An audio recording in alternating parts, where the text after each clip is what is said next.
जय माता दी। अभी हम चलते हैं तीसरा अध्याय, सेनापतियों सहित महिषासुर का वध। ध्यान। जगदम्बा के श्री अंगों की कांति उदयकाल के सहस्त्रों सूर्यों के समान है। वे लाल रंग की रेशमी साड़ी पहनी हुए हैं। उनके गले में मुंडमाला शोभा पा रही है। दोनों स्तनों पर रक्त चंदन का लेप लगा है। वे अपने कर कमलों में जप मालिका, विद्या और अभय तथा वर नामक मुद्राएं धारण किए हुए हैं।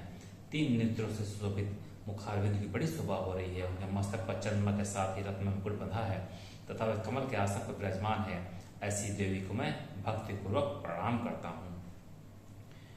ऋषि कहते हैं, दैत्यों की सेना को इस प्रकार तहस नहस होते देख महादैत्य सेनापति चिचुर क्रोध में भरकर अंबिका देवी से युद्ध करने के लिए आगे बढ़ा। वह असुर रणभूमि में देवी के ऊपर इस प्रकार बाण वर्षा करने लगा जैसे बादल मेरुगिरि के शिखर पर पानी की धारा बरसा रहा हो। तब देवी ने अपने बाणों से उसके बाण समूह को अनायास ही काटकर उसके घोड़ों और सारथी को भी मार डाला। साथ ही उसके धनुष से तथा अत्यंत ऊंची ध्वजा को भी तत्काल काट दिया। धनुष कट जाने पर उसके अंगों को अपने बाणों से बीध डाला। धनुष, रथ, घोड़े और सारथी के नष्ट हो जाने पर वह असुर ढाल और तलवार लेकर देवी की ओर दौड़ा। उसने तीखी धार वाली तलवार से सिंह के मस्तक पर चोट करके देवी की भी बाएं भुजा में बड़े वेग से प्रहार किया। राजन देवी की बाह पहुंचते ही वह तलवार टूट गई। फिर तो क्रोध से लाल आंखें करके उस राक्षस ने शूल हाथ में लिया और उस महादैत्य ने भगवती भद्रकाली के ऊपर चलाया। वह असुर आकाश से गिरते हुए सूर्य मंडल की भांति अपने तेज से प्रज्वलित हो उठा। उस सूर्य को अपनी ओर आते देख देवी ने भी सूर्य पर प्रहार किया। उससे राक्षस के सूर्य के सैकड़ों टुकड़े हो गए।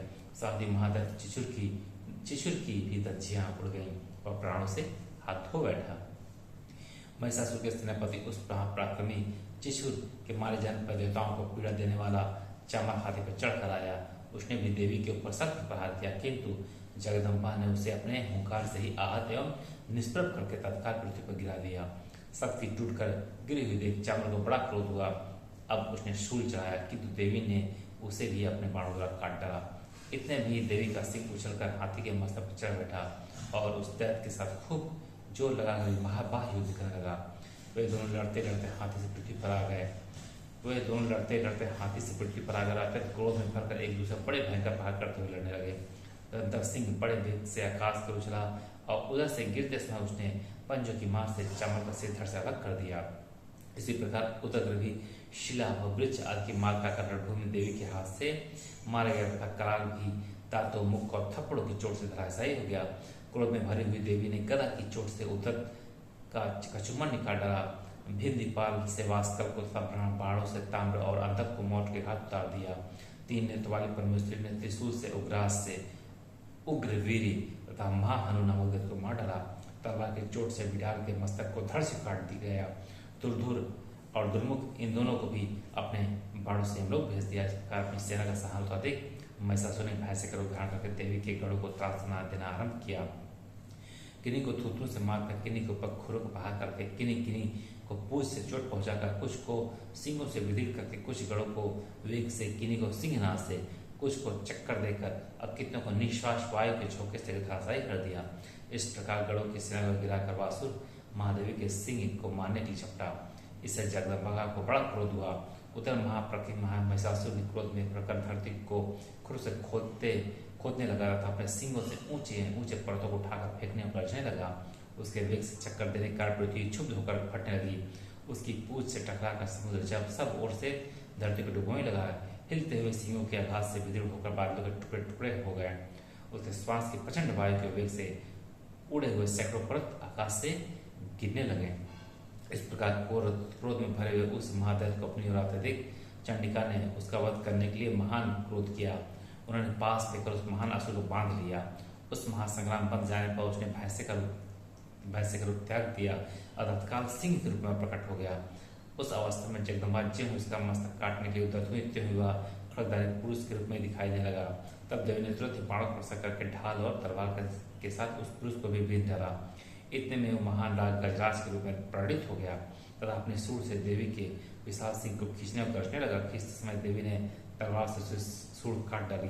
तब उस महादैत्य ने पुनः भैंसे का शरीर धारण कर लिया और पहले की भांति चराचर प्राणियों से तीनों लोगों को व्याकुल करने लगा। तब में भरी हुई जगन माता चंडिका बारंबार उत्तम मधु का पान करने और लाल आंखें करके हंसने लगी। उधर वह बल और पराक्रम के मत से उन्मत्त हो राक्षस गरजने लगा और अपने सींगों से चंडी के ऊपर पर्वतों को फेंकने लगा। उसमें देवी अपने बाणों के समूह से उसके फेंके हुए पर्वतों को चूर करती हुई बोली बोलते समय उनका मुख मधु के मद से लाल हो रहा था और वाणी लड़खड़ा रही थी।